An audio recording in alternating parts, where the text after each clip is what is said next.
Anonymous complaint. Child labor. Investigate discreetly. Paulit-ulit na umikot ang mga salitang iyon sa isip ni Ara Mae Santos, tila mga multong bumubulong sa kanya habang tinatahak ng bus ang paakyat na daan patungo sa San Rafael, Batangas. Ang bawat salita ay parang maliliit na karayom na tumutusok sa kanyang konsensya. Hindi ito ang dahilan kung bakit siya naging guro. Pumasok siya sa propesyong ito para magbigay liwanag, hindi para maghanap ng kadiliman sa buhay ng iba. Pero heto siya ngayon, sakay sa isang di-aircon na bus, dala ang isang liham mula sa dibisyon na ginagawa siyang isang espiya. Napabuntong hininga si Ara. Sa kanyang kandungan ay nakapatong ang isang lumang brown envelope. Sa loob niyon ay ang opisyal na transfer order niya at isang hiwalay na sulat, minarkahan ng T Confidential. Ang sulat na iyon ang naglalaman ng kanyang tunay na misyon, ang imbestigahan ang isang reklamong walang pangalan laban sa Hacienda de la Vega, isang malawak na taniman ng kape, dahil umano sa paggamit ng mga menor de edad sa pagtatrabaho. Ang utos ay malinaw. Magpanggap siyang isang ordinaryong guro na ipinadala sa ilalim ng Brigada Eskwela Outreach Program ng gobyerno. Kailangan niyang alamin ang katotohanan nang hindi nakakahalata ang may-ari ng asyenda. Kung totoo ang paratang, kailangan niyang mangalap ng ebidensya. Parang traidor, sa isip-isip niya. Parang tinatalikuran ko ang lahat ng pinaniniwalaan ko. Ngunit ano ang magagawa niya? Utos ito mula sa nakatataas. Isang trabahong kailangan niyang gampanan. Napatanaw siya sa bintana. Ang mga gusali at ingay ng Maynila ay napalitan na ng lunti ang mga burol at matatayog na puno. Huminto ang bus sa terminal ng San Rafael. Isang maliit at tahimik na bayan. Pagkababa niya, sinalubong siya ng amoy ng basang lupa at sariwang hangin.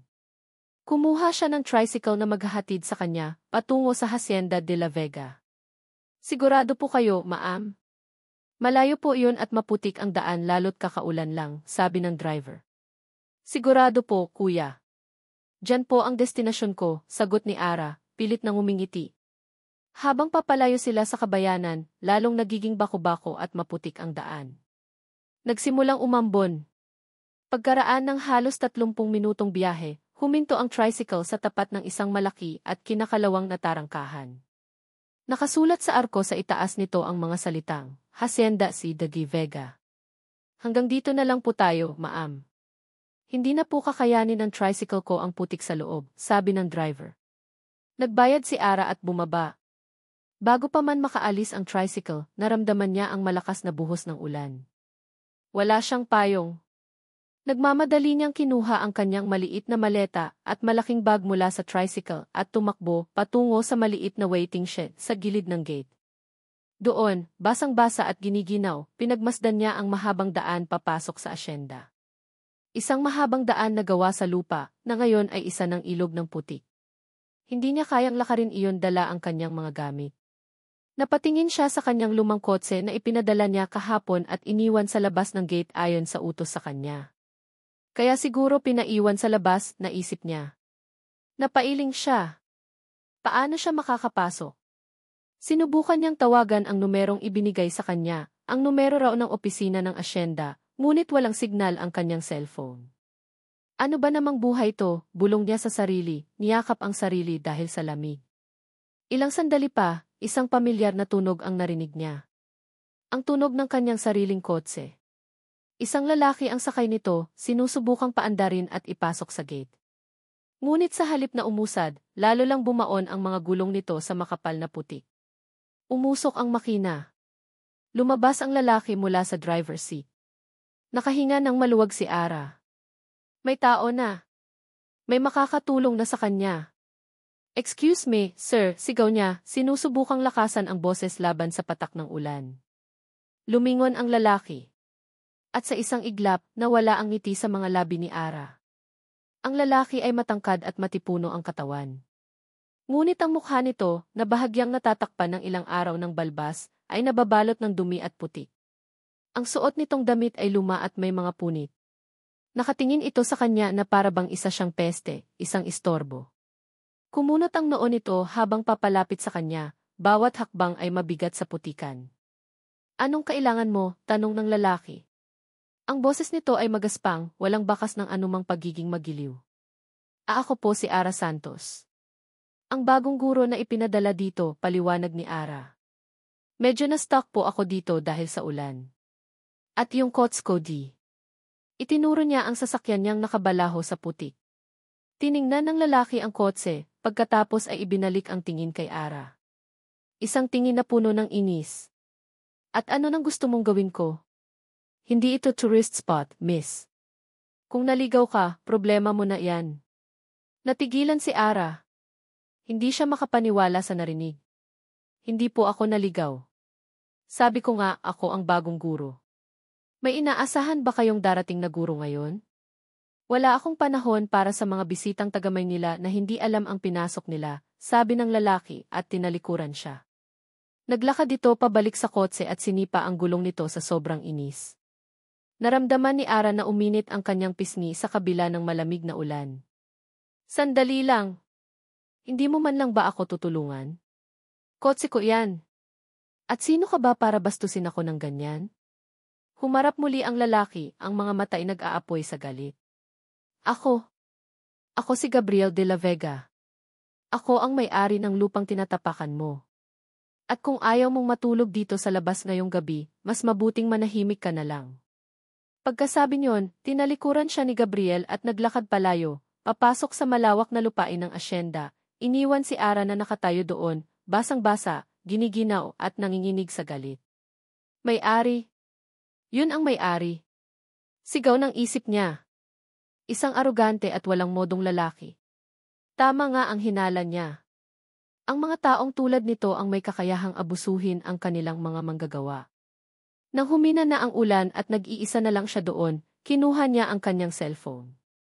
May isang bar na ng signal. Agad niyang tinawagan ang nag-iisang taong mapaghihingahan niya ng sama ng loob, ang kanyang best friend na si Carla. Hello, Ara? Oh my God, kumusta? Nakarating ka na ba? Bungad ni Carla sa kabilang linya. Carla, grabe. Grabe talaga, simula ni Ara, nanginginig pa rin ang boses. Kung alam mo lang ang nangyari sa akin. Ikinuwento niya ang lahat, ang pagkabalaho ng kotse niya, at ang masungit na pakikitungo ng may-ari ng asyenda. Sinabi ko na sayo, di ba, mahinahong sabi ni Carla.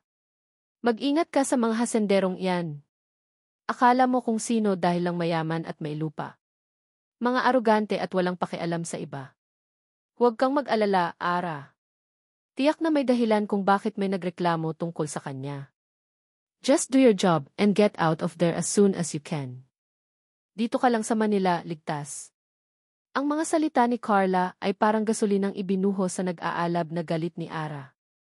Tama si Carla. Hindi siya dapat magpadala sa awa. Ang isang taong tulad ni Gabriel de la Vega ay nararapat lang na imbestigahan. Pagkatapos ng tawag, napabuntong hininga si Ara. Hindi na niya alam kung paano siya aalis doon. Naisip niyang maglakad na lang sana nang mailumabas mula sa likod ng isang malaking puno ng akasya. Isang batang lalaki, marahil ay mga 10 taong gulang, payat at nakayapa. Tulungan ko na po kayo, ma'am, sabi ng bata sa mahinang boses. Nagulat si Ara. Naku, wag na. Baka magalit pa ang boss ninyo. Umiling ang bata. Kumuha ito ng 2 makapal na tabla ng kahoy mula sa kung saan at maingat na inilagay sa ilalim ng mga gulong sa likuran ng kotse.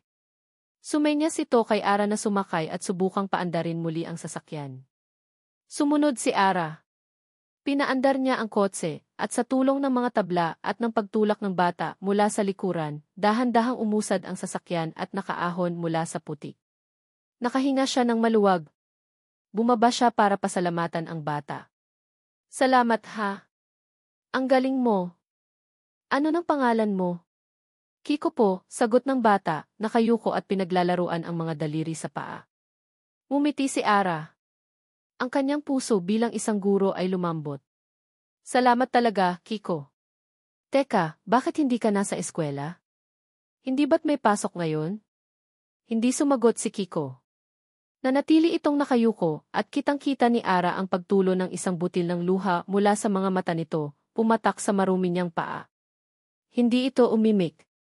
Dahan-dahan itong tumalikod at mabilis na tumakbo pabalik sa loob ng asyenda, nawala sa mga puno ng kape. Naiwan si Ara na nakatayo doon, ang puso niya ibiglang nanlamig. Ang katahimikan ng bata ay mas malakas pa kaysa sa anumang sigaw. At sa sandaling iyon, ang kanyang misyon ay hindi na lang basta isang utos. Naging personal na ito. Malalaki at mabibigat ang bawat hakbang ni Gabriel de la Vega pabalik sa bahay asyenda. Bawat yapak niya sa makapal na putik ay tila may kasamang bigat ng buong mundo. Sumasakit ang ulo niya, hindi dahil sa ulan, kundi dahil sa sandamakmak na problemang umiikot sa kanyang isipan. At nadagdagan pa ng babaeng iyon. Isang babaeng taga-Maynila na may magandang kotse, na halatang hindi sanay sa hirap at nag-aakalang ang buong mundo ay dapat tumigil para lang sa kanya. Isang guro daw. Napailing si Gabo. Anong gagawin ng isang guro mula Maynila dito sa liblib na lugar na to? Pumasok siya sa loob ng bahay. Ang amoy ng lumang kahoy at halumigmig ang sumalubong sa kanya. Dumiretso siya sa maliit na opisina ng kanyang ama, isang silid na tila naiwan na sa paglipas ng panahon. Ang mga libro sa estante ay puno ng alikabok. Ang malaking lamesa na gawa sa Nara ay naglalaman ng tanging yaman ng Hacienda de la Vega ngayon, isang bunton ng mga singilin. Umupo siya sa silyang umuugang-uga at hinilot ang kanyang sentido. Sa harap niya ay nakakalat ang mga papel na may kulay pula at asul na selyo. Mga sulat mula sa bangko, mga babala mula sa kooperatiba ng kuryente, mga resibo ng utang sa mga supplier ng pataba. Ang bawat isa ay isang paalala ng kanyang kabiguan. Kinuha niya ang pinakaibabaw na sulat. Isang final notice mula sa bangko. Ang mga salita ay tila sumasayaw sa kanyang paningin. Loan default, foreclosure, immediate action required. Isang nag-aapoy na galit at pagkawalang pag-asa ang biglang kumulo sa kanyang dibdib. Sa isang iglap, ikinuyom niya ang kanyang kamao at ibinagsak ito ng buong lakas sa lamesa. Arf! Ang tunog ay umalingaw sa tahimik na silid. Napasabunot siya sa sariling buhok. Huwag mong ipagbibili ang lupa, Gabo. Dugot pawis natin to. Biglang pumasok sa isip niya ang huling habili ng kanyang ama, ilang araw bago ito pumanaw. Nakita niya ang imahe ng kanyang ama, isang lalaking malakas at puno ng pangarap, na unti-unting nilamon ng sakit at pagkalugi. Ipinangako niyang isasalba niya ang asyenda. Ngunit ngayon, ang pangakong iyon ay parang buhangin na dumudulas sa kanyang mga kamay. Hindi na niya makayanan ang bigat sa loob ng opisina. Tumayo siya at lumabas sa likurang beranda para magpahangin. Mula doon, tanaw niya ang malawak na taniman ng kape na ngayon ay basang-basa at tila nalulungkot. At doon, sa ilalim ng isang puno ng mangga, nakita niya sila. Si Kiko at ang ilan pang anak ng mga manggagawa. Naglalaro sila ng taguan, ang kanilang mga halakhak ay tila mga notang pumupunit sa katahimikan ng hapon. Isang ngiti ang muntik ng sumilay sa labi ni Gabo, ngunit agad itong napalitan ng pait. Dapat sana ay nasa eskwelahan ang mga batang ito. Dapat sana ay nag-aaral sila, hindi naglalaro sa putikan. Ngunit ang eskwelahan sa kanilang baryo ay matagal nang sinira ng huling malakas na bagyo. At ang eskwelahan sa bayan wala siyang pera para ipangtusto sa pamasahe at baon ng mga ito araw-araw. Isa na namang kabiguan. Isa na namang bagay na hindi niya kayang ibigay. Naisipan niyang lapitan sila, kamustahin man lang. Ngunit bago pa man siya makahakbang, pinigilan siya ng kahihiyan. Anong sasabihin niya? Napatawarin siya dahil hindi niya matupad ang simpleng pangarap ng mga magulang nila para sa kanila. Ikinuyom niya ang kanyang mga palad at tumalikod na lang. Mas madaling maging masungit kaysa ipakita ang kahinaan. Gabo, iho. Napalingon siya. Si Aling Nena, ang matandang kasambahay na nagsilbi sa kanilang pamilya mula pa noong bata siya, ay may dalang isang tasa ng mainit na kape. Magkape ka muna. Kanina ka pa balisa, sabi nito sa malumanay na boses. Tinanggap ni Gabo ang tasa. Salamat, Aling Nena. Nga pala, may bisita ka kanina. Isang guro daw mula sa Maynila. Siya raw si Ara Santos, sabi ni Aling Nena. Nakaalis na ba siya? Nakita ko kasing nabalaho ang kotse niya sa labas. Kawawa naman, basang-basa ng ulan. Napatigil si Gabo sa pag-inom. Siya yung babae kanina? Iho.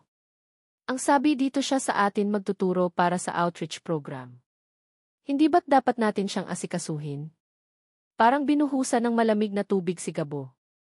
Ang babaeng inisip niyang isang mayabang na turista ay ang gurong ipinadala para sa kanila. Isang guro. Isang tagalabas na makikita ang lahat, ang kahirapan ng asyenda, ang mga batang hindi nakakapag-aral, ang kanyang mga kabiguan. Bigla, ang pagkainis niya ay napalitan ng isang hindi maipaliwanag na kaba. Isang pakiramdam na siya ay inoobserbahan, hinuhusgahan. Bago pa man siya makasagot kay Aling Nena, biglang tumunog ang kanyang lumang cellphone na nakapatong sa isang maliit na mesa. Isang hindi rehistradong numero. Kinakabahan man ay sinagot niya ito. Hello? Gabriel de la Vega, isang malamig at formal na boses ang sumagot mula sa kabilang linya. Ako nga po ito. This is A. Reyes from Metrobank. I'm calling regarding your agricultural loan. We've sent multiple notices, de la Vega. Nanigas ang buong katawan ni Gabo.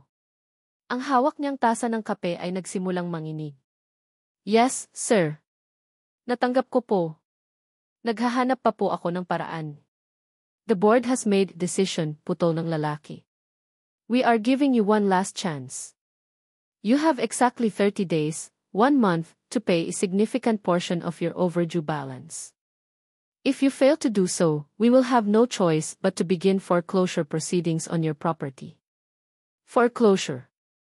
Ang salitang iyon ay parang isang martilyong pumukpok sa kanyang sentido. Understood, Jim de la Vega.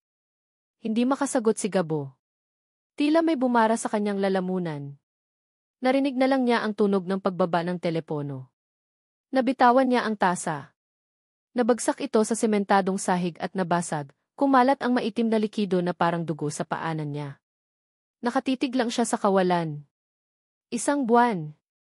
30 araw na lang ang natitira sa kanya para isalba ang lahat ng ipinaglaban ng kanyang ama o habang buhay na panoorin itong mawala. Kinabukasan, ang sinag ng araw ay tila naghugas sa mga bakas ng ulan ng nakaraang araw.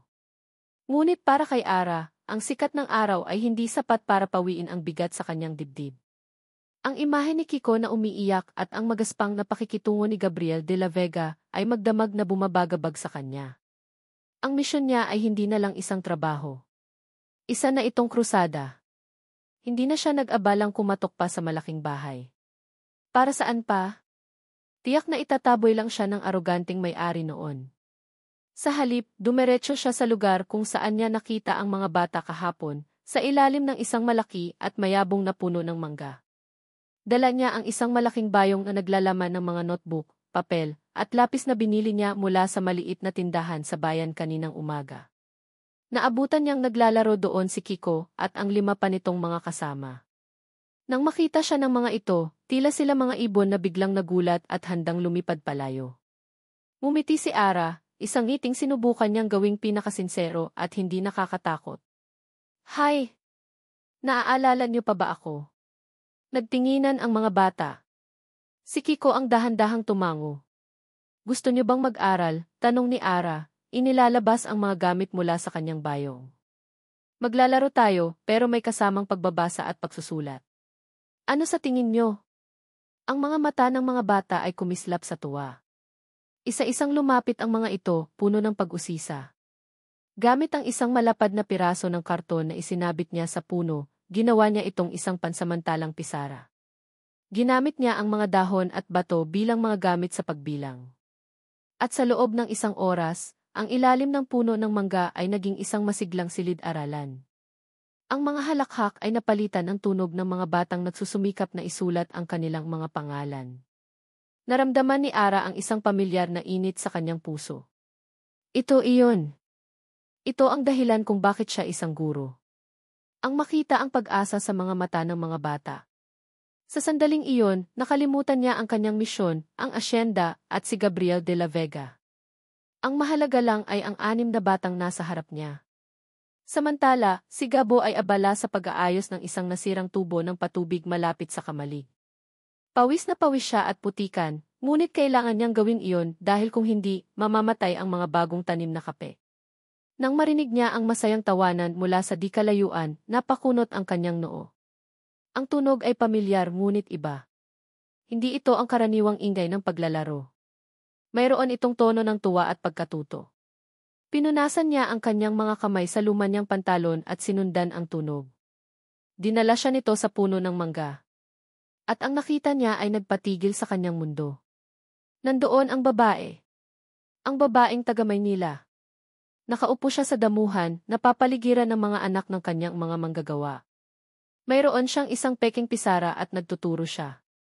Ang mga bata, na dati mailap at tahimik, ay aktibong nakikilahok, nakangiti at sabik na sabik matuto. Isang kakaibang kirot ang naramdaman ni Gabo. Dapat sana'y matuwa siya. Ngunit ang nakikita niya ay isang salamin, isang malinaw na salamin na ipinapamukha sa kanya ang sarili niyang pagkukulang. Ang babaeng ito, isang estranghero, ay ginagawa ang bagay na dapat sana siya ang gumagawa para sa kanyang mga tao. Para sa kanya, hindi ito tulong. Isa itong sampal. Isang panghihimasok. Isang tahimik na akusasyon na siya ay isang walang kwentang amo. Ang kahihiyan niya ay mabilis na naging galit.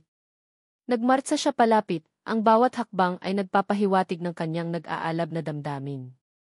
Anong ginagawa mo dito? Tanong niya, ang boses ay malamig at matigas. Naputol ang masayang sandali. Natahimik ang mga bata at nagsiksikan sa likod ni Ara. Tumayo si Ara at hinarap si Gabo, ang kanyang mga mata ay hindi nagpapakita ng takot, kundi ng determinasyon. Nagtuturo, simpleng sagot niya. Hindi ako nagbibigay ng pahintulot para gawin mo iyan sa pamamahay ko, mariing sabi ni Gabo. Hindi ko kailangan ng pahintulot mo para tulungan ang mga batang ito, ganti ni Ara. Kung hindi mo sila kayang pag-aralin, hahayaan mo na lang ba silang lumaking mangmang? Ang mga salita ni Ara ay parang mga sundang na direktang tumusok sa puso ni Gabo, sa pinakamasakit na bahagi nito. Wala kang alam sa mga pinagdadaanan namin dito. At wala ka ring alam kung paano maging isang tunay na guro. Ang nakikita ko lang ay mga batang uhaw sa kaalaman at isang may-aring walang pakialam, sigaw ni Ara, ang boses ay puno ng damdamin. Tinutulungan ko lang ang mga bata na hindi mo kayang tulungan. Hindi ko kailangan ng tulong mo, sigaw pabalik ni Gabo. At lalong hindi ko kailangan ang pakikialam mo. Ano sa tingin mo ang ginagawa mo? Pinapahiya mo ba ako sa harap ng mga tao ko? Hindi kita pinapahiya. Ipinapakita ko lang sa'yo kung ano ang dapat mong ginagawa. Ang kanilang mga boses ay nagtataasan. Ang mga bata ay nagsimula ng maiyak sa takot. Hindi na nila maintindihan kung ano ang nangyayari. Ang alam lang nila ay ang kanilang masayang klase ay naging isang nakakatakot na sigawan. Lumapit si Gabo kay Ara, ang mga mata niya ay nagbabaga. Umalis ka na dito. Hindi ka kailangan sa lugar na ito. Kung hindi ka aalis sa ayaw at sa gusto, sisiguraduhin kong pagsisisihan mo ang araw na tumapak ka sa lupain ko. Hinawakan ni Ara ang kamay ni Kiko na nanginginig sa takot sa kanyang tabi. Tumingin siya ng diretso sa mga mata ni Gabo. Hindi ako aalis. Mananatili ako dito para sa kanila. Nang akmang sasagot pa si Gabo, isang sigaw ang pumutol sa kanilang pagtatalo. Gabo! Sir Gabo! Si Aling Nena, tumatakbo palapit sa kanila, ang mukha ay putlang-putla sa takot. Ang radyo! Ang sabi sa radyo! May paparating na malakas na bagyo. Signal number 3 daw dito sa Batangas. At diretso daw dito sa atin sa San Rafael. Sabay na napatingin si Ara at Gabo sa kalangitan. Ang kaninang maaliwalas na asul ay mabilis na tinatakpan ng maitim at mabibigat na ulap. Ang hangin ay biglang lumamig at nagsimulang umihip ng malakas. Ang katahimikan bago ang isang malaking sakuna ay bumalot sa buong paligid. Ang kanilang personal na sigwa ay biglang naging maliit kumpara sa paparating na bagsik ng kalikasan. At sa gitna nito, nakatayo sila, dalawang taong magkaaway, na ngayon ay kailangang harapin ang isang panganib na mas malaki pa kaysa sa kanilang dalawa. Walang segundo na sinayang si Gabo. Ang galit sa kanyang mga mata ay biglang napalitan ng isang matinding pag-aalala. Ang sigwa sa kanyang dibdib ay pansamantalang humupa, pinalitan ng sigwang paparating mula sa kalikasan. Aling Nena, sigaw niya, ang boses ay malakas at puno ng otoridad. Ipunin ang lahat ng pamilya. Dalhin niyo sila sa lumang kamalig na bato. Mas matibay iyon. Magdala kayo ng pagkain at tubig. Bilis! Masusunod, iho, sagot ni Aling Nena, at mabilis na tumalima. Humarap si Gabo sa mga batang takot na ngayon. Kiko! Umuwi na kayo sa mga magulang niyo. Sabihin nyo, magpunta agad sa kamalig. Huwag nang magdala ng kahit ano. Ang importante, buhay nyo. Sige na, takbo. Nagsitakbuhan ang mga bata, ang kanilang mga iyak ay sinasabayan ng papalakas na ugong ng hangin. Sa isang iglap, naiwan silang dalawa ni Ara sa ilalim ng puno ng mangga, na ngayon ay marahas na iwinawasiwas ng hangin. Nagsimulang mahulog ang mga maliliit na sanga sa kanilang paligid. At ikaw, sabi ni Gabo, ang tingin ay matalim pa rin pero maihalong pagmamadali. Umalis ka na.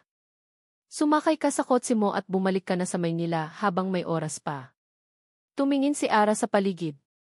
Ang mga gamit niya sa pagtuturo, ang karton, ang mga papel, ay nililipad na ng hangin. Ngunit hindi ang mga iyon ang inaalala niya.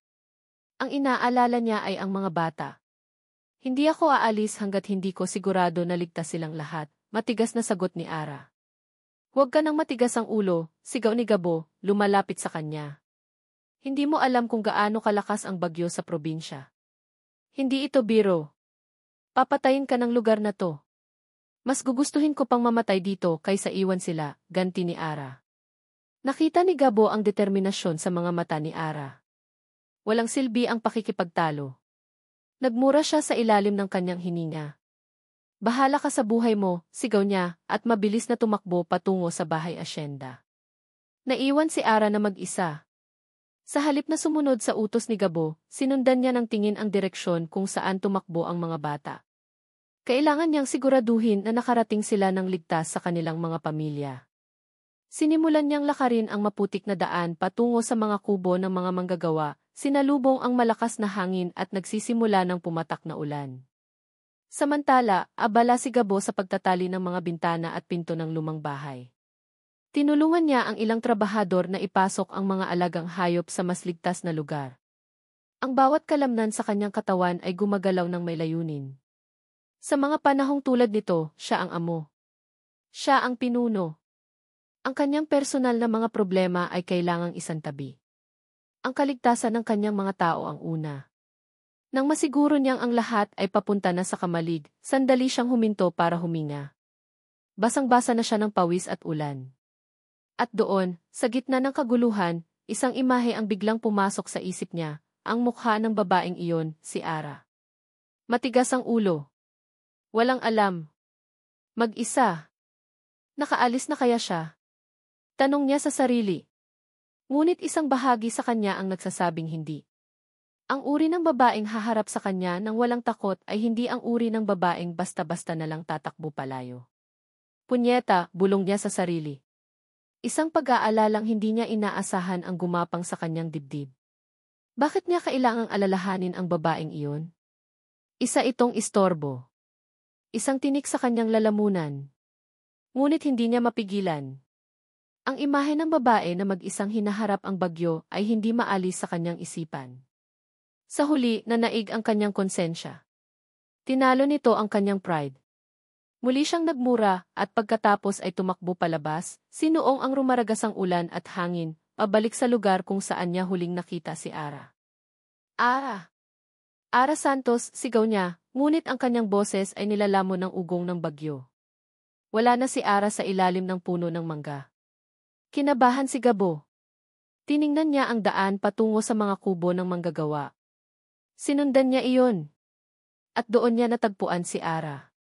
Nakita niya ito malapit sa isang maliit na kubo na yari sa nipa at kawayan. Ang kubo na iyon ang pinakamalapit sa ilog at pinakadelikado. Kasama ni Ara si Kiko at ang ina nito, sinusubukang isalba ang ilang mga gamit. Ano nang ginagawa niyo dito? Sigaw ni Gabo. Sinabi ko nang lumikas na kayo. May naiwan po kaming gamit, Sir Gabo, sagot ng ina ni Kiko, umiiyak. Walang gamit na mas importante kaysa sa buhay ninyo. Biglang umugong ng mas malakas ang hangin. Isang nakakabinging tunog ng nababaling kahoy ang narinig nila.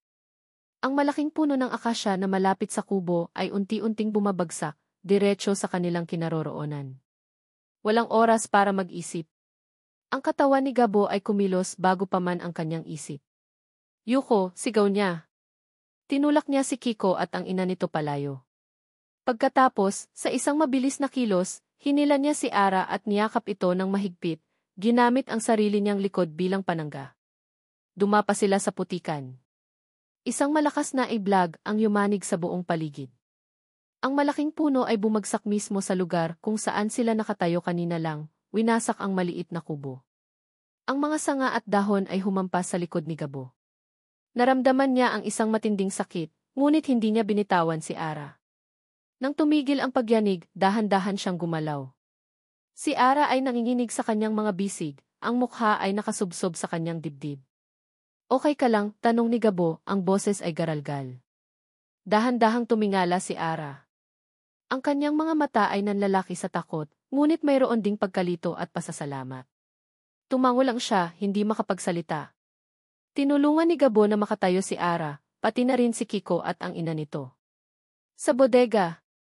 Doon tayo, sigaw niya. Ang ulan ay bumubuhos na ngayon na parang mga balde ng tubig. Pero wala tayong masisilungan doon, sabi ni Ara. Mayroon, sagot ni Gabo. Mayroon tayong lugar. Pinangunahan niya sila sa likod ng nasirang kamalig. Doon, sa ilalim ng isang makapal na pader na bato, mayroong isang mabigat na pinto na gawa sa kahoy. Ang lumang selar o imbakan ng alak ng kanyang lolo. Itinulak niya ito ng buong lakas at bumukas ito, naglalabas ng amoy ng lumang alak at alikabok. Pumasok kayo. Dalian nyo. Isa-isang pumasok ang ina ni Kiko at si Kiko. Hinintay ni Gabo si Ara. Nag-alinlangan pa ito sandali, nakatingin sa kanya na may bagong emosyon sa mga mata. Hinawakan ni Gabo ang braso nito. Pumasok ka na, sabi niya, mas mahinahon na ngayon. Pumasok si Ara sa madilim na silong. Sumunod si Gabo at isinara ang mabigat na pinto. Ang nakakabinging ingay ng bagyo ay biglang humina, napalitan ng isang nakabibinging katahimikan sa loob ng maliit at madilim na silid. Ang tanging liwanag ay nagmumula sa flashlight ng lumang cellphone ni Gabo. Tahimik sila. 4 na taong pinagsama ng bagyo sa isang maliit na espasyo. Nanginginig pa rin si Ara, hindi lang sa lamig, kundi dahil sa mga nangyari. Tiningnan niya si Gabo na nakasandal sa pader, humihinga ng malalim. Ang lalaking kinaiinisan niya kanina lang ay ang parehong lalaking nagligtas sa kanyang buhay. Ang sinag mula sa flashlight ni Gabo ay gumalaw at tumama sa isang sulok ng silid. Doon, sa ilalim ng sapot ng gagamba at alikabok, ay may isang bowl na gawa sa kahoy. Isang lumang bowl na may nakaukit na pangalan ng kanyang ama, Felipe de la Vega. Napatingin si Ara sa bowl, ang kanyang pag-usisa ay biglang napukaw sa gitna ng takot at kaguluhan. Ang katahimikan sa loob ng cellar ay mas mabigat pa kaysa sa ugong ng bagyo sa labas. Ang hangin ay malamig at amoy lupa. Si Ara ay nakaupo sa isang sulok, yakap ang kanyang mga tuhod, sinusubukang kontrolin ang panginginig ng kanyang katawan. Sa kabilang sulok, ang ina ni Kiko ay mahigpit na hawak ang natutulog na anak, habang si Gabo ay nakatayo malapit sa pinto. Tila isang bantay na nakikiramdam sa bagsik ng kalikasan. Malakas pa rin ba? Basag ni Ara sa katahimikan, ang boses niya ay bahagyang nanginginig. Hindi lumingon si Gabo. Ang ganitong bagyo, tumatagal ng ilang oras. Katahimikan ulit. Ngunit sa pagkakataong ito, hindi na ito puno ng galit, kundi ng isang awkward na tensyon. Pareho nilang inaalala ang mga nangyari kanina, ang sigawan, ang pagliligtas, ang pagbagsak ng puno. Ang lalaking sumigaw sa kanya ay siya ring lalaking sumangga sa kanya mula sa kapahamakan. Ang kontradiksyon na iyon ay gumugulo sa isip ni Ara. Napatingin siya sa bowl na natatanglawan ng flashlight ni Gabo. Ano nang laman yan? Tanong niya, para lang may masabi, para lang maputol ang katahimikang nakakabingi. Tumingin si Gabo sa bowl at isang anino ng kalungkutan ang dumaan sa kanyang mga mata. Hindi ko alam. Mga lumang gamit lang siguro ni Papa. Hindi ko pa yan nabuksan mula noong nawala siya. Natahimik si Ara. Isang sensitibong paksa. Hindi na sana siya magsasalita ng si Kiko na nagising na pala ang nagsalita. Baka po may treasure dyan, sabi ng bata, ang mga matay kumikinang sa kabila ng dilim. Napangiti ng bahagya ang ina ni Kiko. Anak, huwag kang maingay. Nakakahiya kay Sir Gabo. Ngunit ang sinabi ng bata ay tila nagbigay ng ideya kay Ara. Isang paraan para maibsan ang takot ng bata at ang tensyon sa pagitan nilang lahat. Nga, Kiko. Paano kung buksan natin? Para malaman natin kung may treasure. Okay lang ba, Gabo? Tiningnan ni Gabo si Ara, pagkatapos ay si Kiko na puno ng pag-asa ang mga mata. Bumuntong hininga siya. Marahil, ito na rin ang tamang panahon. Sige, sabi niya. Wala naman tayong ibang magawa. Kumuha si Gabo ng isang piraso ng bakal na naroon sa sulok at maingat na sinubukan sirain ang kinakalawang na kandado ng bowl. Pagkaraan ng ilang pagtatangka, bumukas ito sa isang lumang tunog. Itinutok ni Gabo ang flashlight sa loob. Walang kumikinang na ginto o mga alahas. Ang laman nito ay mga lumang dokumento, mga litrato, at isang makapal na kwadernong balat ang pabala. Isang lumang journal. Ayan, Kiko. Walang treasure, sabi ni Gabo, may halong pagkadismaya sa boses. Dinampot ni Ara ang journal. Maingat niyang binuklat ang mga pahina nito na naninilaw na sa katagalan. Ang sulat kamay ay luma ngunit malinaw. Maaari ko bang basahin, paalam ni Ara. Nagkibit balikat lang si Gabo, senyales ng pagsang-ayon. Humugot ng malalim na hininga si Ara at sinimulang basahin ang unang pahina, ang boses niya ay umaalingaw sa maliit na silid. Oktubre 12, 1995. Isinilang na si Gabriel, ang aking panganay. Ang aking tagapagmana. Hawak ko siya ngayon sa aking mga bisig at ipinapangako ko sa kanya ang lahat, ang lupang ito, ang mga puno ng kape, ang kinabukasang hindi ko naranasan. Itong Hacienda de la Vega ang magiging paraiso niya. Napatigil si Ara at sumulyap kay Gabo. Nakatayo ito sa dilim, ngunit nakikita niya ang bahagyang pagbabago sa kanyang anyo.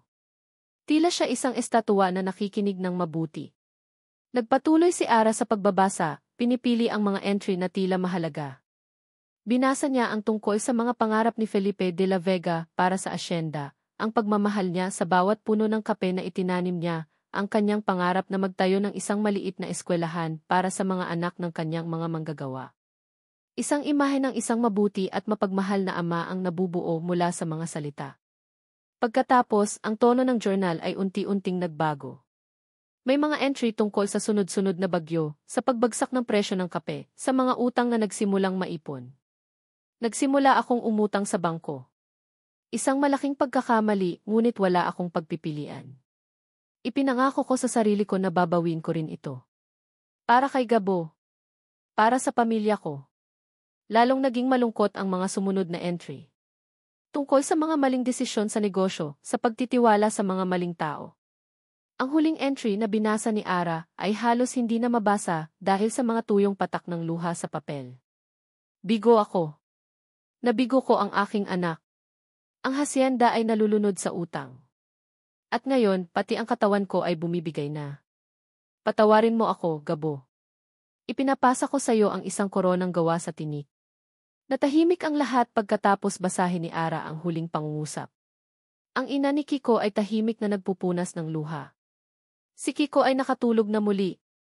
Tumingin si Ara kay Gabo. Nakasandal ito sa pader, ang mukha ay nakatago sa kanyang mga palad. Ang kanyang malapad na balikat ay nanginginig. Umiiyak siya.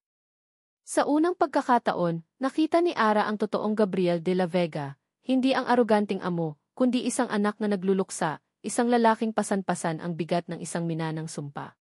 Lahat ng galit at inis na naramdaman ni Ara para sa kanya ay biglang naglaho na parang bula. Napalitan nito ng isang damdaming hindi niya inaasahan, isang malalim na pag-unawa. Isang matinding simpatya. Dahan-dahan siyang tumayo at lumapit. Hindi niya alam ang sasabihin. Sa huli, ginawa niya ang isang bagay na hindi niya inaasahan.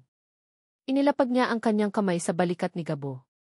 Hindi ito gumalaw, ngunit naramdaman niya ang pagtigil ng panginginig nito. Pagkaraan ng ilang sandali, dahan-dahan nitong ibinaba ang kanyang mga kamay. Ang mga mata niya ay namumula. Tumingin ito kay Ara, walang galit, walang pride. Tanging pagod at sakit. Pabagsak na ang hacienda, sabi ni Gabo, ang boses ay basag at puno ng pighati. At kasalanan ko ang lahat. Bago pa man makasagot si Ara, naramdaman niyang nag-vibrate ang kanyang cellphone sa kanyang bulsa. Kinuha niya ito. Pagkatapos ng ilang oras na walang signal, mayroon na ulit. At kasabay ng pagbalik ng signal, isang text message ang pumasok. Mula kay Carla. Ara, narinig ko may bagyo dyan. Umuwi ka na. May nalaman akong masama tungkol sa may-ari ng hacienda na iyan. Ang mensahe ay parang isang balde ng malamig na tubig na ibinuhos sa kanya. Ang koneksyon na kasisimula pa lang mabuo sa pagitan nila ni Gabo ay biglang pinutol ng isang babala mula sa labas ng kanilang maliit na mundo. Ang pagsikat ng araw kinabukasan ay may dalang kakaibang pakiramdam. Para kay Gabo, ito ang unang umaga sa loob ng maraming taon na hindi siya ginising ng bigat ng kanyang mga problema. Sa halip, ang gumising sa kanya ay ang alaala ng mga pangyayari sa loob ng cellar, ang mga salita mula sa journal ng kanyang ama, at ang hindi inaasahang pag-unawa sa mga mata ni Ara. Paglabas niya ng bahay, tumigil ang paghupa ng bagyo. Ang hangin ay sariwa at ang lupa, bagamat basa pa, ay tila may bagong buhay. Nakita niya si Ara nakausap ang ilang mga manggagawa, tinutulungan silang suriin ang mga pinsala sa kanilang mga kubo. Hindi na ito ang babaeng taga-Maynila na may dalang arogansya. Ang nakikita niya ngayon ay isang babaeng hindi takot madumihan ang mga kamay para tumulong. Nagkasalubong ang kanilang mga mata. Walang nagsalita, ngunit isang tahimik na pag-intindi ang namagitan sa kanila. Sa unang pagkakataon, hindi inis o galit ang nakita ni Gabo, kundi isang bagay na mas malambot, mas bukas. Maghapon silang nagtulungan. Si Gabo, kasama ang iba pang mga lalaki, ay nag-aayos ng mga bubong at naglilinis ng mga natumbang puno. Si Ara naman ay nag-organisa ng isang community kitchen, tinitiyak na ang lahat ay may makakain na mainit na pagkain. Hindi sila nag-uusap ng marami, ngunit ang kanilang mga kilos ay sapat na. Isang bagong ugnayan ang nabubuo, marupok ngunit totoo, sa gitna ng mga pinsalang iniwan ng bagyo. Nang dapit hapon na, habang nagpapahinga sila sa ilalim ng puno ng mangga, inabutan ni Ara si Gabo ng isang tasa ng mainit na kape barako. Para sa'yo, sabi ni Ara, isang maliit na ngiti sa kanyang mga labi. Mula mismo sa mga tanim ninyo. Tinanggap ito ni Gabo. Ang init ng tasa ay gumapang sa kanyang mga palad. Salamat! Umupo si Ara sa kanyang tabi, may sapat na distansya sa pagitan nila. Iniisip ko yung journal ng papa mo, sabi niya. Marami siyang pangarap para sa lugar na to. Tumango si Gabo, nakatingin sa malayo. Dahil sa hindi malamang dahilan, naramdaman niyang ligtas siyang magsalita. May mga plano ako, sabi niya, sa wakas ay binibigkas ang mga pangarap na matagal na niyang itinatago sa sarili. Gusto kong subukan ang organic farming. Mas mataas ang presyo, mas maganda para sa lupa. Gusto ko ring bumuo ng isang kooperatiba para sa mga magsasaka dito. Para hindi na tayo dehado sa mga midleman sa bayan. Habang nagsasalita siya, nakikinig lang si Ara. Ang paraan ng pagtingin nito sa kanya ay nagbibigay sa kanya ng lakas ng loob na magpatuloy. Sa unang pagkakataon, may isang taong nakikinig sa kanya, hindi dahil obligasyon, kundi dahil sa tunay na interes. Isang ngiti ang sumilay sa labi ni Gabo, isang tunay na ngiti na halos nakalimutan na niya kung paano gawin. Siguro may pag-asa pa. Naman, sagot ni Ara, ang boses ay puno ng sinseridad. May pag-asa pa.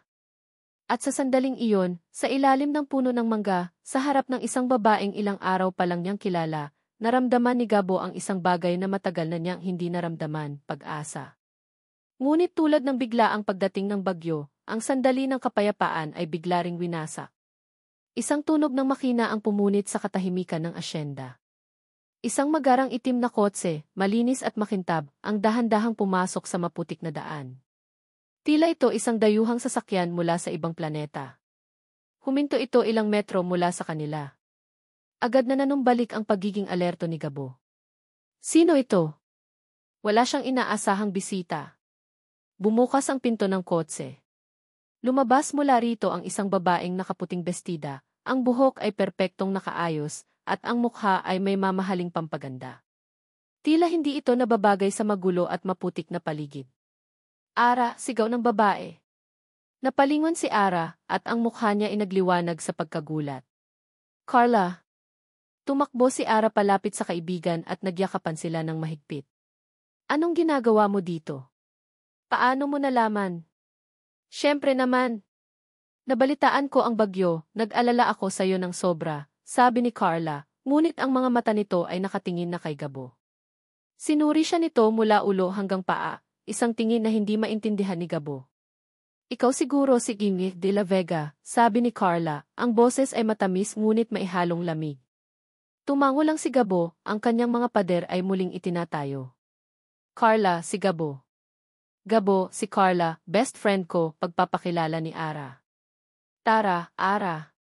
Mag-usap tayo, sabi ni Carla, at hinila si Ara palayo, sa isang lugar na hindi maririnig ni Gabo.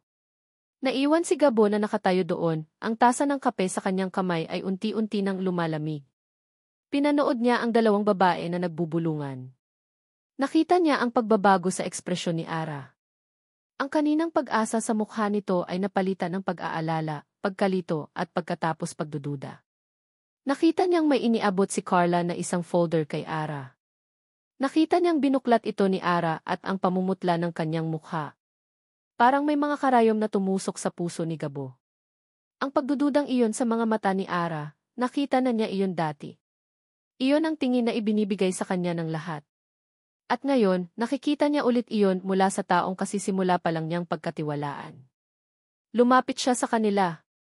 Hindi niya alam kung ano ang sasabihin, ngunit hindi niya kayang manatili na lang doon at panoorin silang sirain ang kapirasong pag-asang naramdaman niya. May problema ba? Tanong niya, ang boses ay mas matigas kaysa sa kanyang inaasahan.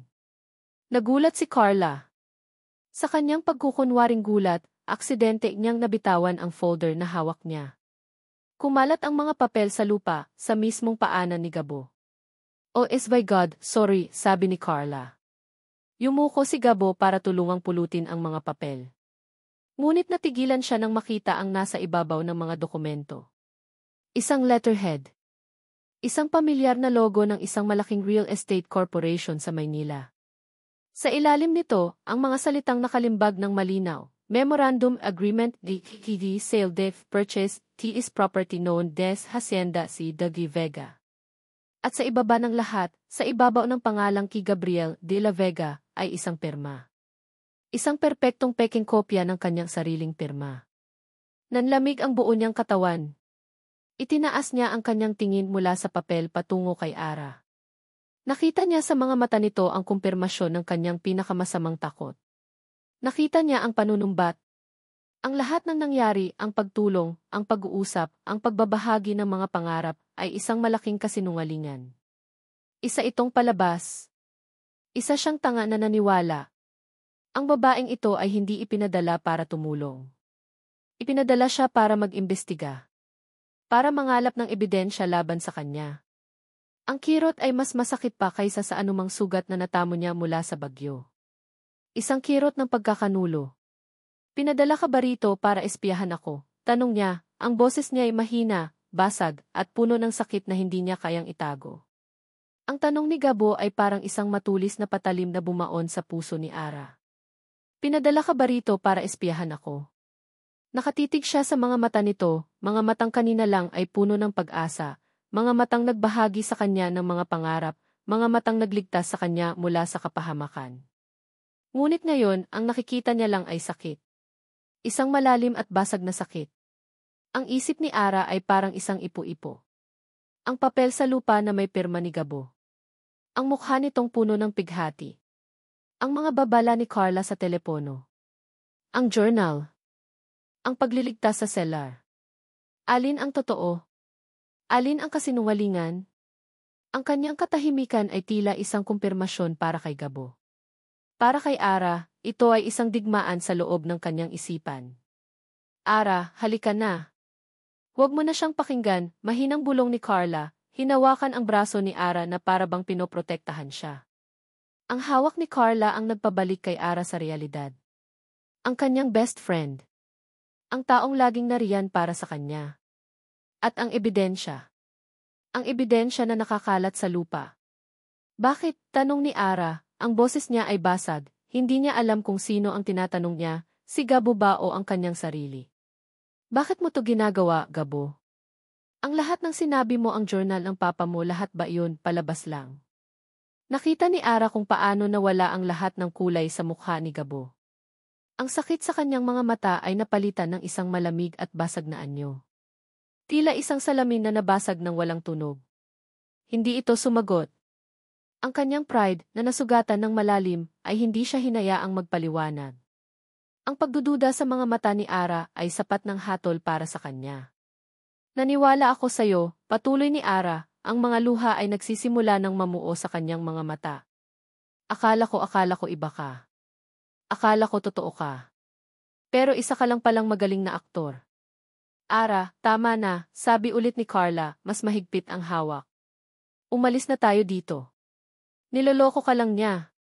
Ang bawat salita ni Carla ay parang langis na ibinubuhos sa apoy ng sakit at galit sa puso ni Ara. Ang lahat ng piraso ay nagdudugtong na ngayon sa kanyang isipan. Ipinadala siya rito para imbestigahan ang isang reklamo.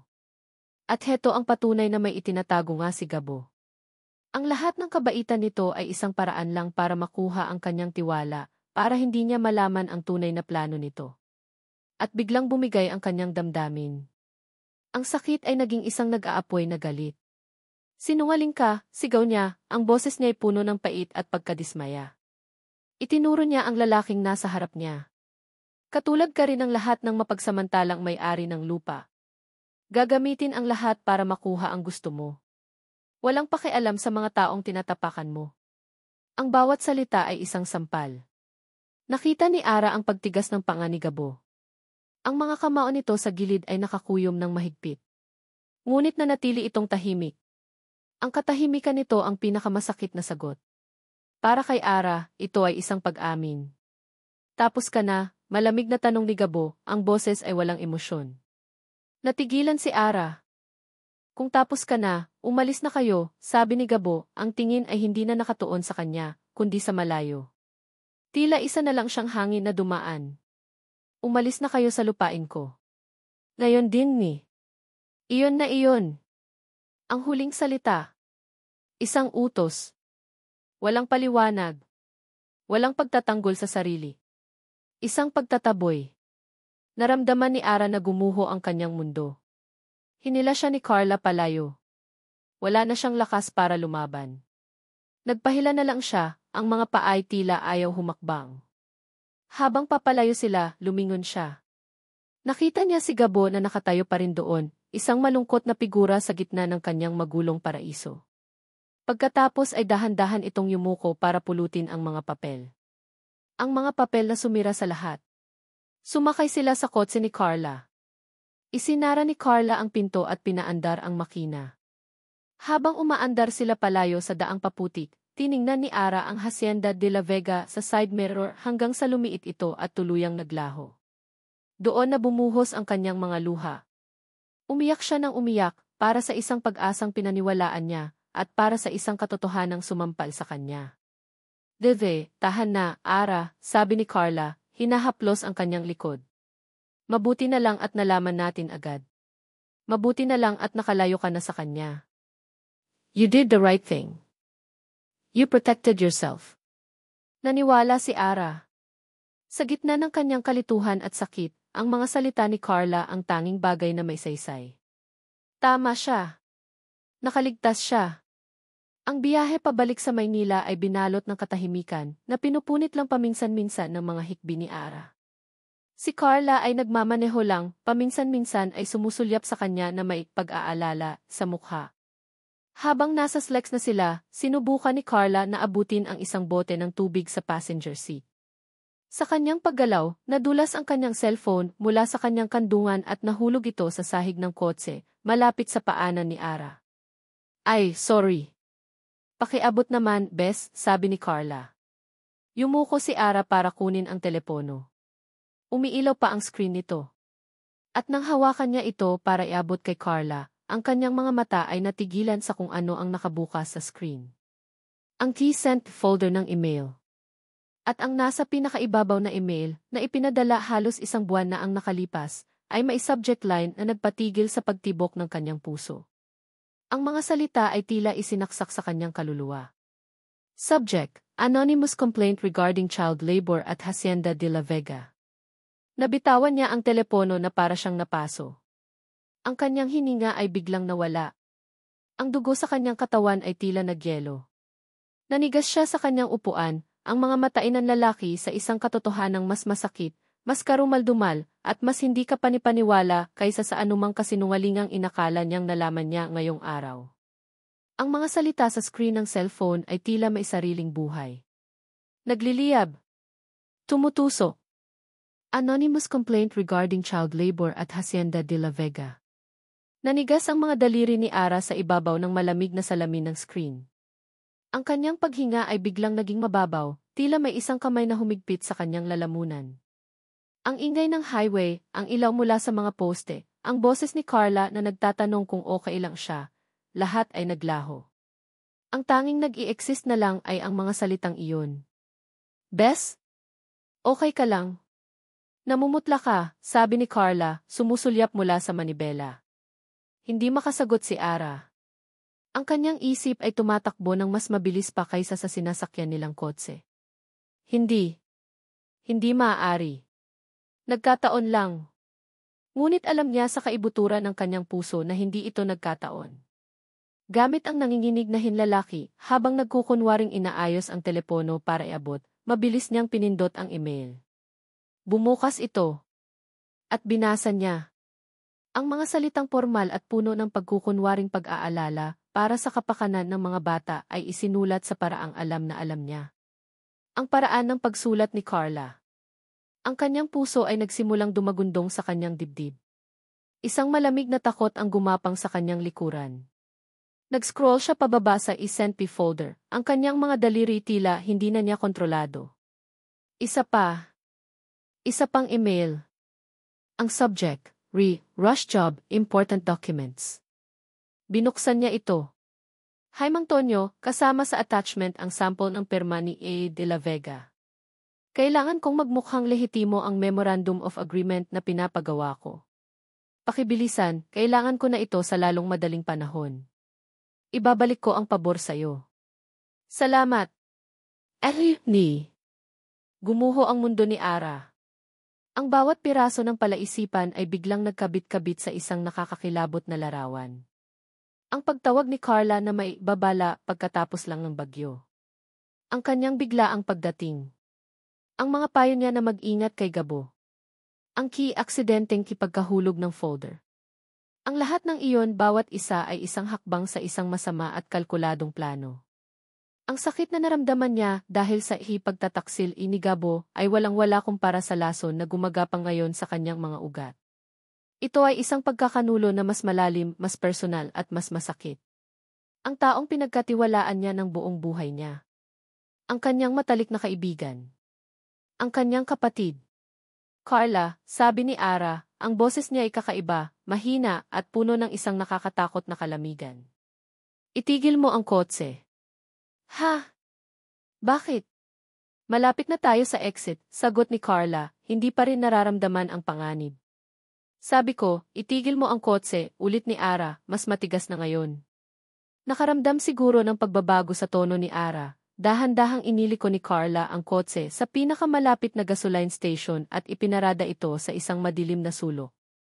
Pinatay niya ang makina. Ano bang problema, Ara? Kinakabahan ako sa'yo, sabi ni Carla, humaharap sa kanya ng may kunwaring pag-aalala. Dahan-dahang itinaas ni Ara ang telepono, ang screen ay nakaharap kay Carla. Ang liwanag nito ang tanging ilaw sa madilim na kotse na nagbibigay liwanag sa email para kay Mang Tonyo. Ikaw, sabi ni Ara, ang bawat salita ay mabigat. Ikaw ang may gawa ng lahat ng ito. Nakita ni Ara ang biglaang pagbabago sa mukha ni Carla. Ang pagkukunwaring pag-aalala ay napalitan ng pagkagulat, pagkatapos ay ng takot. Ara, ano bang sinasabi mo? Hindi ko alam yan. Baka nahack ang email ko. Hindi ko yan. Huwag ka nang magsinungaling, sigaw ni Ara. Ang kontrol na pinipigilan niya ay biglang bumigay. Ang reklamo. Ang mga peking dokumento. Ang pagdating mo. Lahat planado. Bakit, Carla? Bakit? Ang mga luha ay muling bumuhos sa kanyang mga mata, ngunit hindi na ito luha ng kalungkutan, kundi luha ng matinding galit at sakit. Tinitigan siya ni Carla. At sa isang iglap, ang takot sa mukha nito ay naglaho. Napalitan nito ng isang bagay na mas masama. Isang malamig at mapait na ngiti ang sumilay sa mga labi nito. Ang maskara ay tuluyan ng nahulog. Ako nga, sabi ni Carla, ang boses ay matamis ngunit puno ng lason. Ako ang gumawa ng lahat. At dapat ka pang magpasalamat sa akin. Inilayo kita sa isang sinungaling na tulad niya. Hindi makapaniwala si Ara sa kanyang naririnig. Magpasalamat. Sinira mo siya. Sinira mo ako. Sinira mo ang lahat. Ako ba ang sumira? O ikaw, tumawa si Carla, isang tawang walang kagalakan. Ikaw, Ara. Laging ikaw. Ikaw ang laging bida. Ikaw ang magaling na guro. Ikaw ang laging nakakakuha ng lahat. Nang ikwento mo siya sa akin, isang lalaking puno ng pangarap, matapang, lumalaban, alam ko. Alam kong siya ang para sa akin. Hindi para sa isang tulad mo na sanay sa madaling buhay. Nababaliw ka na, bulong ni Ara, nanginginig sa kinaupuan. Nababaliw? Nagmamahal ako, Ara. Isang pagmamahal na hindi mo maiintindihan, lumapit si Carla, ang mukha'y puno ng isang nakakatakot na intensidad. Plinano ko ang lahat para magkakilala kami sa tamang paraan. Pero dumating ka at sinira mo ang lahat. Inagaw mo ang dapat na para sa akin. Kaya ginawa ko ang dapat. Tinanggal kita sa eksena. Napatingin si Ara sa babaeng nasa harap niya. Hindi na niya ito kilala. Ang best friend niya ay wala na. Ang kaharap niya ngayon ay isang estranghero na may mukha ng kanyang kaibigan. Isang estrangherong puno ng inggit at kabaliwan. Isang matinding kalinawan ang bumalot kay Ara. Ang sakit ay napalitan ng isang matigas na desisyon. Hindi na siya nagsalita pa. Binuksan niya ang pinto ng kotse at lumabas. Ara! Saan ka pupunta? Bumalik ka dito, sigaw ni Carla mula sa loob. Isinara ni Ara ang pinto ng malakas. Naglakad siya palayo ng hindi lumilingon. Ang mga alaala ng mukha ni Gabo, ang sakit, ang pagkadismaya, ang basag na pagkatao nito ng talikuran niya ito, ay bumalik sa kanya na parang isang malaking alon. Anong nagawa ko? Anong nagawa ko? Tumakbo siya palabas ng gasoline station, patungo sa highway. Nagtaas siya ng kamay sa unang bus na dumaan na may karatulang Batangas. Habang nakaupo siya sa bus, paulit-ulit na umikot sa isip niya ang mga salitang sinabi niya kay Gabo. Sinungaling ka. Katulad ka rin ng lahat. Ang bawat salita ay isang sundang na ibinabalik sa sarili niyang puso. Gabo, patawarin mo ako. Patawarin mo ako. Ang biyahe pabalik ay tila isang walang hanggang parusa. Bawat kilometrong tinatakbo ng bus ay parang isang oras. Nang sa wakas ay makarating siya sa terminal ng San Rafael, halos dapit hapon na. Hindi na siya nag-aksaya ng panahon. Sumakay siya agad ng tricycle. Sa Hacienda de la Vega po, kuya. Pakibilisan, sabi niya, ang boses ay desperado. Habang papalapit sila sa asyenda, lalong bumibilis ang tibok ng kanyang puso. Inihahanda niya ang kanyang sarili. Haharapin niya si Gabo. Magmamakaawa siya. Luluhod siya kung kinakailangan. Sasabihin niya ang lahat. Susubukan niyang ayusin ang lahat ng kanyang sinira. Ngunit nang lumiko ang tricycle sa daan patungo sa asyenda, isang bagay ang nakita niya na nagpatigil sa kanyang paghinga at nagpaguho sa kapirasong pag-asang natitira sa kanya. Sa tapat ng malaking tarangkahan, sa mismong lugar kung saan sila unang nagkasagutan, may nakatayong isang malaking karatula na gawa sa kahoy. Ang mga salita ay ipininta sa itim, malalaki at malinaw, tila isang hatol na isinulat para mabasa ng buong mundo. El Sale, Hacienda C. Dag Vega. Ang tunog ng martilyo na ipinupukpok sa kahoy ang gumising kay Gabo. Ngunit hindi iyon ang nagpagising sa kanya. Ang totoo, hindi naman talaga siya nakatulog. Magdamag siyang nakaupo sa beranda, nakatingin sa kadiliman, iniinom ang natitirang alak, habang ang mga salita ni Ara ay paulit-ulit na tumatatak sa kanyang isipan. Sinungaling ka. Katulad ka rin ng lahat. Kahapon, pagkatapos umalis ni Ara at ng kaibigan nito, isang bagay sa loob ni Gabo ang tuluyang nabasag. Ang kapirasong pag-asa na itinayo niya ay gumuho at naging abo. Kinuha niya ang mga peking dokumento. Pinunit niya ang mga ito ng pira-piraso. Ngunit hindi nito kayang punitin ang sakit ng pagkakanulo. Kaya't ginawa niya ang tanging bagay na naiisip niyang solusyon. Kumuha siya ng tabla, martilyo at pako. Ginawa niya ang karatulang iyon. Isinuko na niya. Tapos na ang laban. Ngayong umaga, tinipon niya ang lahat ng kanyang mga manggagawa sa harap ng bahay asyenda. Ang mga mukha nila ay puno ng pag-aalala at pagkalito. Nakita nila ang karatula sa labas. Nakita nila ang walang buhay na mga mata ng kanilang amo. Alam ko pong marami kayong tanong, simula ni Gabo, ang boses niya ay walang emosyon, pagod. Ang totoo po niyan hindi ko na kaya. Lubog na po sa utang ang asyenda. Narinig niya ang mga bulungan, ang mga hikbi mula sa mga asawa ng mga magsasaka. Si Aling Nena ay nakatayo sa isang tabi, tahimik na umiiyak. Ginawa ko po ang lahat, patuloy ni Gabo, tinitingnan ang lupa dahil hindi niya kayang salubungin ang kanilang mga mata. Pero hindi po sapat. Kaya't napagdesisyonan ko na naibenta na ang lupa. Huwag po kayong mag-alala, sisiguraduhin ko sa makakabili na bibigyan kayo ng karampatang bayad para makapagsimula kayo ulit sa iba. Ang bawat salita ay parang asidong sinusunog ang kanyang lalamunan. Ang pangako niya sa kanyang ama. Ang dugo at pawis ng kanilang pamilya. Isinusuko na niya. Gabo. Isang pamilyar na boses ang sumigaw mula sa malayo.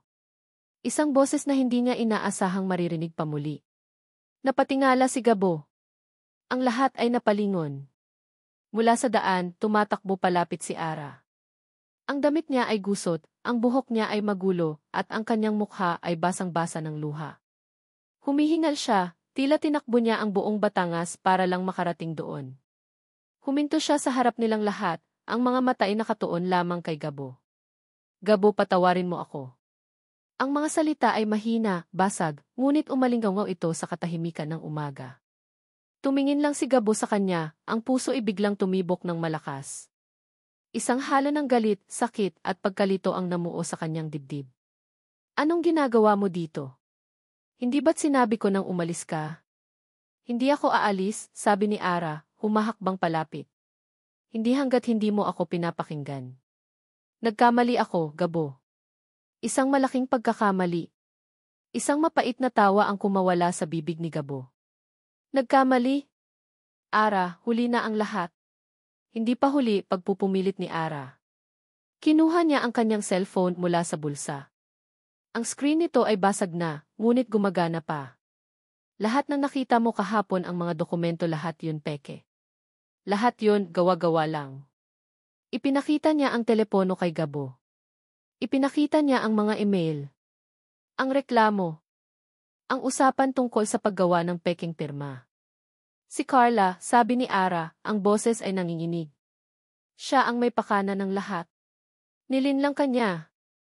Nilinlang niya ako. Kinuha ni Gabo ang telepono. Binasa niya ang mga email, ang kanyang mga matay ng lalaki sa bawat salitang nababasa niya. Ang buong kwento. Ang buong masalimuot na plano ng pagkakanulo. Ang babaeng iyon na may matamis na ngiti ay isang ahas. At si Ara ay biktima rin. Katulad niya. Napatingin siya kay Ara. Nakita niya ang tapat na pagsisisi sa mga mata nito. Nakita niya ang sakit na katulad ng sakit na nararamdaman niya. Pinlano niya ang lahat mula pa sa simula, sabi ni Ara, ang mga luha ay patuloy sa pag-agos. At ako yung tangang naniwala. Pinakinggan ko siya. Hindi kita pinakinggan. Hinusgahan kita. Sinaktan kita. Gabo, patawarin mo ako.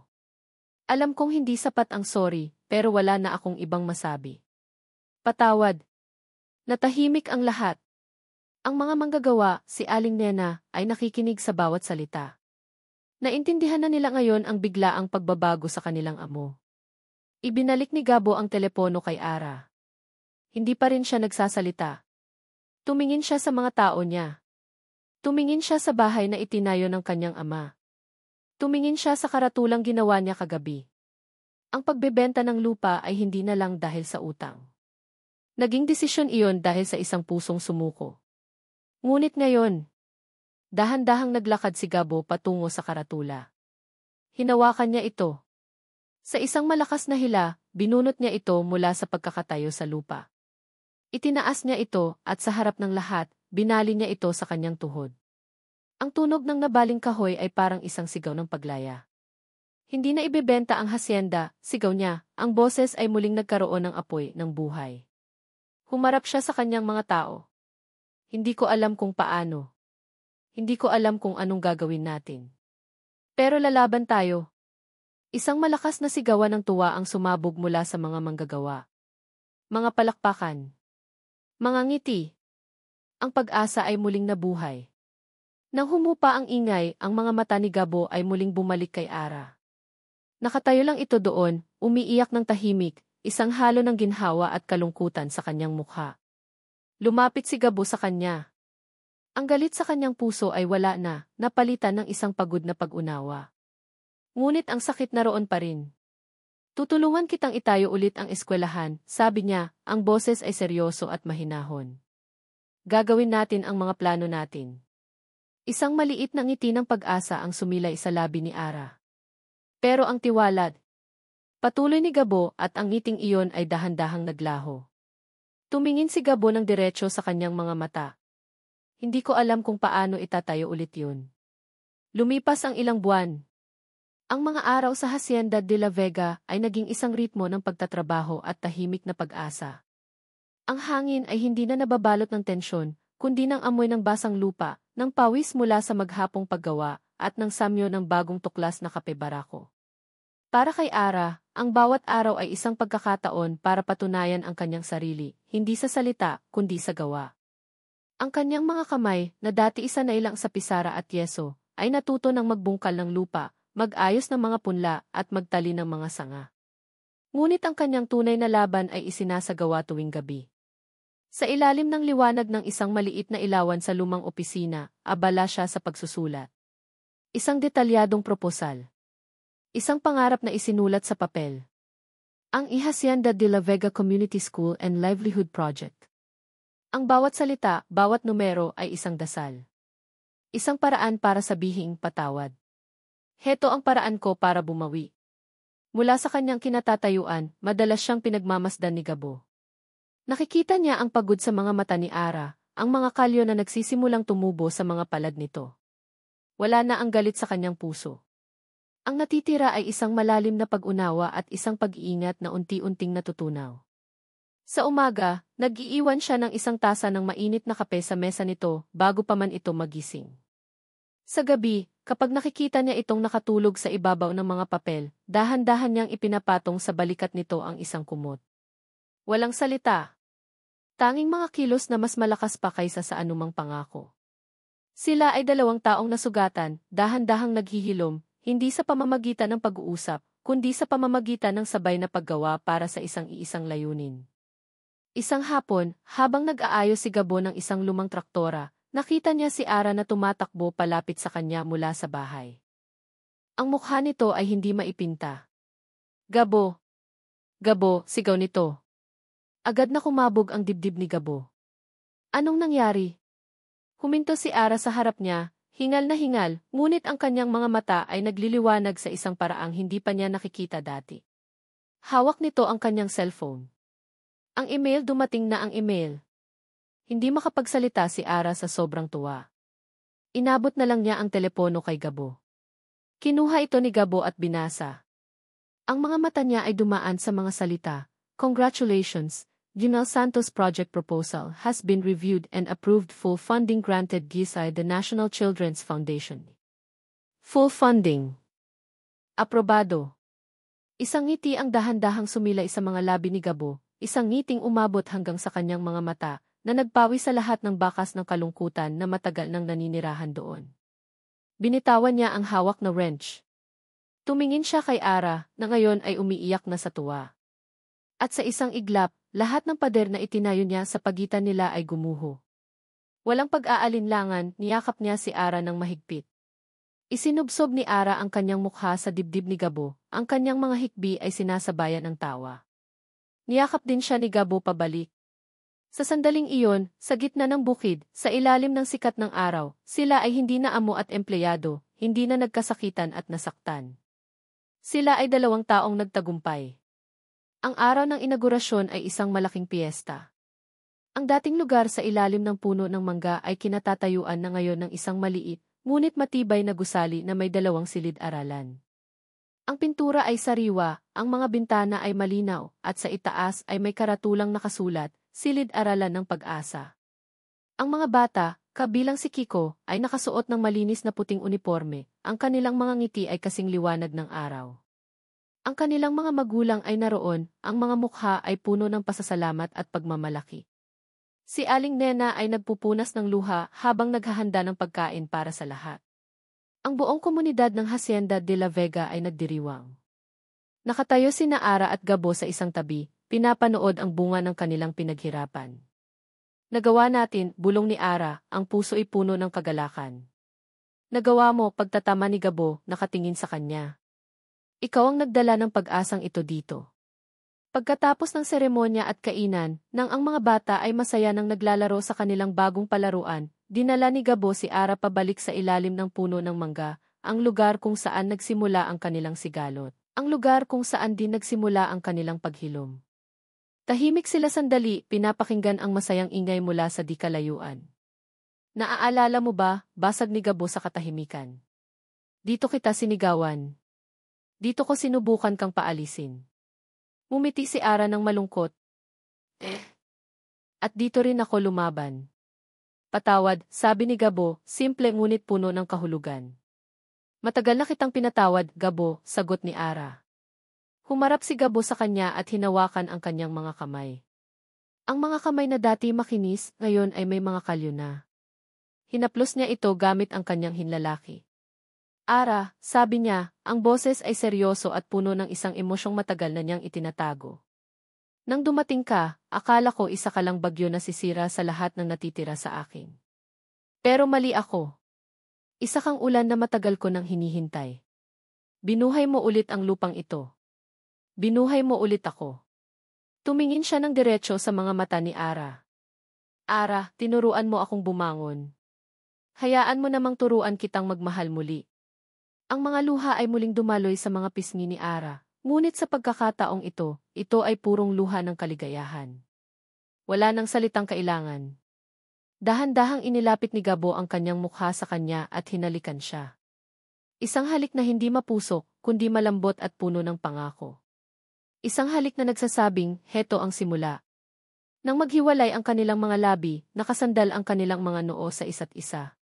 Sa likuran nila, ang tunog ng mga batang nagbabasa sa kanilang bagong silid-aralan at ang imahe ng mga luntiang puno ng kape na malusog na tumutubo ay nagsama-sama sa isang perpektong larawan.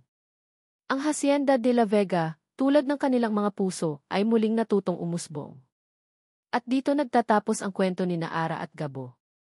Mula sa kaibuturan ng aking puso, maraming salamat sa inyong pagsubaybay sa bawat kabanata. Salamat sa pagsama ninyo sa akin sa paglalakbay na ito, mula sa unang pagtatagpo sa gitna ng putikan, hanggang sa pagharap sa pinakamalakas na bagyo, at sa huling pag-usbong ng pag-asa. Habang isinusulat ko ang kwentong ito, tila naging totoo sa akin sina Ara at Gabo. Naramdaman ko ang kanilang sakit, ang kanilang galit, at higit sa lahat, ang kanilang pag-asang kumakapit kahit sa pinakamadilim na sandali. Dahil sa huli, iyon naman talaga ang nais kong ibahagi sa inyo. Ang pag-ibig ay hindi laging perpekto. Ito ay magulo, masakit, at puno ng mga pagkakamali. Ngunit ang kwentong ito ay isang paalala na ang tunay na pagmamahal ay nasusukat sa kakayahan nating magpatawad, hindi lang sa taong minamahal natin, kundi pati na rin sa ating sarili. Ito ay isang paalala na ang tiwala, gaano man ito nabasag, ay maaaring buuin muli. At ang pag-asa, tulad ng isang buto, ay laging may kakayahang muling umusbong pagkatapos ng pinakamalakas na unos. Ngayon, nais ko namang marinig ang inyong saloobin. Aling bahagi ng kwento ni Ara at Gabo ang pinakatumago sa inyong puso? Ano ang aral na inyong napulot mula sa kanilang paglalakbay? Huwag po kayong mag-atubiling i-share ang inyong mga komento sa ibaba. Muli, maraming salamat sa inyong oras at pakikinig. Hanggang sa ating susunod na kwento.